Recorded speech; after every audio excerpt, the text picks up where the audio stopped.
and welcome to the short tutorial. In this video I will show you how to make a private story on the Snapchat. So how you can create a private story on your Snapchat. Watch this video till the end and you have to follow the same procedure.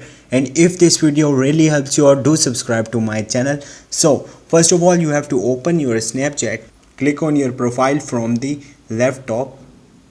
Once you will do it, after that here you will see new story option, click on it, and here you will see new private story, click on it. Now you have to select the friend you want to add in your private story. Once you will do it, after that click on the create story, and here you have to rename the story. Once you will do it, you have to click on the save and your private story is created. Now you can share something on your private story. So this is the way. Hope this video will helpful for you. If you have any question, you can ask me in the comment section, and don't forget to subscribe my channel. Thank you.